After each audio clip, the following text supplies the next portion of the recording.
15वीं सदी की ये कहानी है। किसी एक गांव में बहुत ज्ञानी पंडित रहा करता था। पंडित आजू बाजू के सारे ही गांव में बहुत प्रख्यात था और इसी वजह से धनवान भी। पंडित का परिवार ज्यादा बड़ा नहीं था।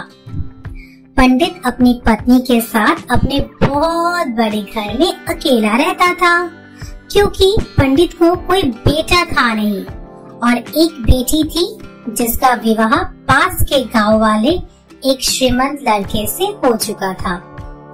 पंडित ने शादी से पहले अपने होने वाले दामाद की अच्छी से जांच पड़ताल की थी और अपनी बेटी का भविष्य भी ठीक से पढ़ा था। तब जाकर उसने बेटी की शादी की थी। लेकिन चंद सालों में ही पंडित का दामाद बुरी आदतों के चुंगल में फंस गया। जुआ और शराब की बुरी लत ने उन्हें सड़क पर लाकर रखी। अपने बेटी की ऐसी दुर्दशा देखकर पंडित की पत्नी काफी दुखी होती है और अक्सर पंडित को कहा करती थी, तुम जाकर उनकी मदद कराओ।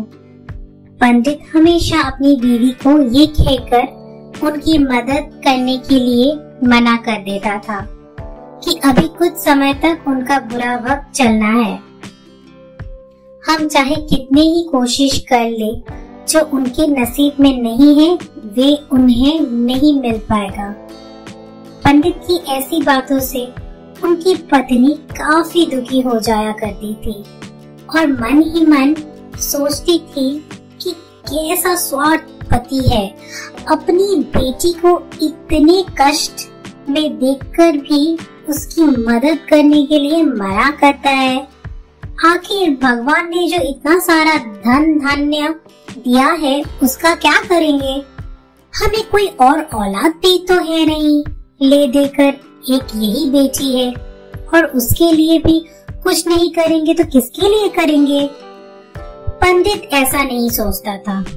ऐसा नहीं है कि पंडित अपनी पुत्री से प्रेम नहीं करता था, लेकिन उसने अपनी पुत्री की कुंडली इतने अच्छे से पढ़ी थी और वे ये पहले से ही जानता था कि वे चाहे किसी भी लड़के से शादी करती, लेकिन उसके जीवन में ये समय आने वाला ही था और बिना इसे भुगते उसको छुटकारा नहीं मिलने वाला था।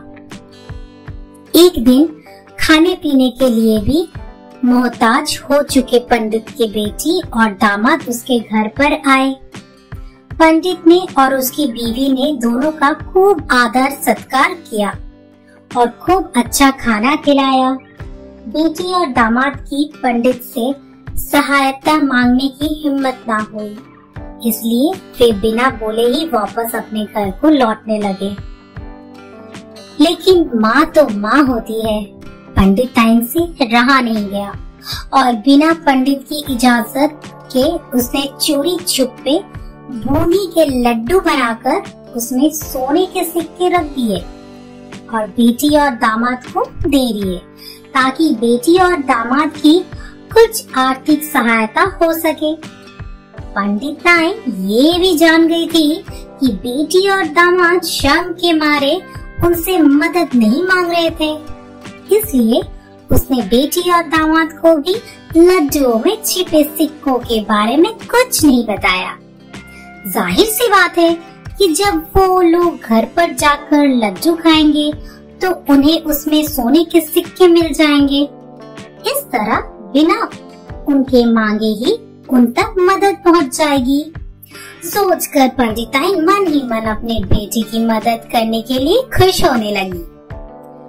पंडित के दामाद और बेटी उन दोनों का आशीर्वाद लेकर अपने घर के तरफ रवाना हो गए। उन दिनों गाड़ियां तो होती नहीं थी, घोड़ा गाड़ी या बैलगाड़ियां चलती थी। पैसे ना होते तो और चीजों की लेन देन से भी व्यवहार होता था। बेटी और दामाद का गांव पंडित के घर से कोसों दूर था, फिर भी पैसों की कमी के चलते वे चलकर अपने गांव की तरफ निकल पड़े।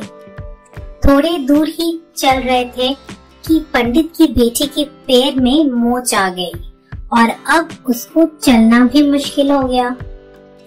पंडित के दामाद ने जब देखा कि उसकी बीवी बिल्कुल चलने में सक्षम नहीं है, तो उसने एक टांगा अपने घर तक किराए पर ले लिया।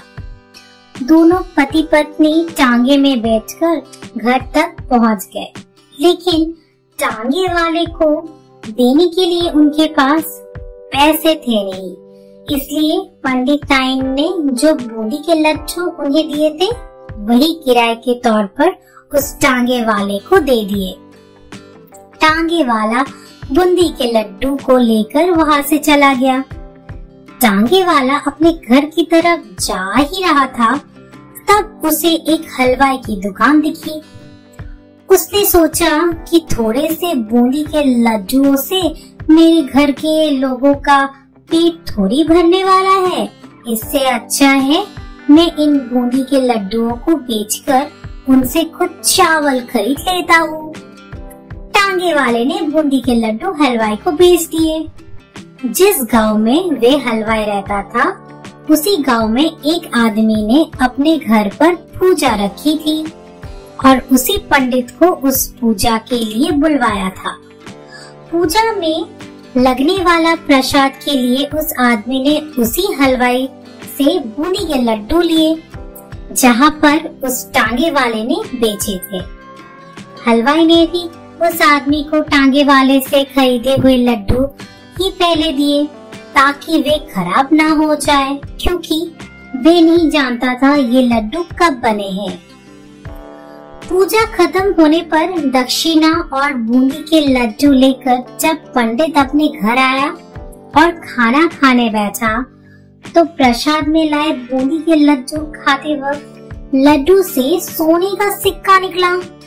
इस घटना को देखकर पंडिताइन की आंखों से आंसू बहने लगे। पंडित ने जब पंडिताइन से उसके रोने के कारण पूछा, तो पंडिताइन ने पंडित को सब कुछ बताया और पंडित से उनकी बातों पर भरोसा ना करने के लिए माफी मांगी। पंडित ने पंडिताइन के आंसू पोंछे और कहा कि तुम्हारी तरह मैं भी हमारी बेटी को बहुत प्रेम करता हूँ, लेकिन अगर हम उसकी अब मदद करते हैं तो दामाद हमसे हमेशा ऐसे ही मदद की अपेक्षा रखेगा और अपनी बुरी आदतों को कभी नहीं छोड़ेगा। पंडिताइन भी अब पंडित की बातों से सहमत हो गए। 2-3 महीने बीत गए। पंडित को दामाद और बेटी फिर से एक बार उसके घर पर आए और इस बार उनकी परिस्थिति पहले से बेहतर थी, क्योंकि पिछले बार खाली हाथ जाने के बाद दामाद ने नया काम शुरू किया था और अपनी सारी बुरी आदत भी छोड़ दी थी। दोस्तों, नसीब का लिखा नहीं बदलता। ये कहानी आपको कैसी लगी? क्या आप भी नसीब पर भरोसा रखते हैं या फिर आप उन लोगों में से हैं जो अपना नसीब खुद अपने हाथ से लिखना चाहते हैं?